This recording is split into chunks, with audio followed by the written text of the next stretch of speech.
Saint పీటర్స్బర్గ్లో ఒక టీనేజర్కి screen play direction నేర్పుతాను every ఇవాళ ఉంది 8:30కి జూమ్లో.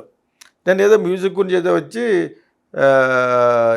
నేను కాఫీ తాగి వచ్చినప్పుడు ఏం చేస్తామంటే సాంగ్ వింటున్నాను అన్నాడు. You know watts is age 13 years.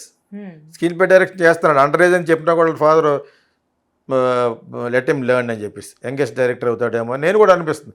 Intelligent boy బ్రహ్మలబ్బాయి అక్కడ వాళ్ళ ఫాదర్గా వర్క్ చేస్తున్నారన్నమాట. నేను చేస్తున్నాను నువ్వు అడిగాను. అదే సాంగ్ ఏదో అది ఇందాక మీరు పంపించారు అంటున్నానంటే నీకు ఎటువంటి సాంగ్లు ఇష్టం అని అడిగాను సరదాగా. అంటే నాకు ఏది ఇష్టం చెప్పాలి కదా. నాకు ఎస్పి బాలసుబ్రహ్మణ్యం సాంగ్స్ అంటే ఇష్టం లేదన్నాడు. అందరితో అలాగానే మరి అంతకంటే ఎక్కువ కుర్రోడు కదా, అంతకంటే ఎక్కువ అనకూడదని అదే మాట జనరేషన్ గ్యాప్ చూసేవాడిని. మరి ఎవరే ఇష్టం అంటే నాకు సిద్ శ్రీరామ్ అనిరుద్ధ్ వాళ్ళ పాటలని వాళ్ళంటే ఇష్టం అన్నాడు. సరిపోయిందా? సీదా జనరేషన్ గ్యాప్ చూసావా? మరి బాలు గారికి పాటలు తగ్గిపోవడం కారణం ఏంటి? న్యూ వాటర్ న్యూ జనరేషన్, దాన్ని సపోర్ట్ చేయాలంటాను నేను సినిమా తీసినా కూడా కొత్త వాళ్ళు ఎందుకు పెడతానంటే అంటే మ్యూజిక్ వరకు కొత్త వాళ్ళని పెట్టచ్చు, ఇంక ఇళయరాజా అయిపోయింది అని అర్థం.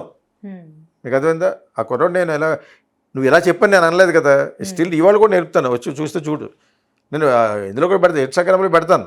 ప్రతి క్లాసు ఒక 1 minute పెడతాను.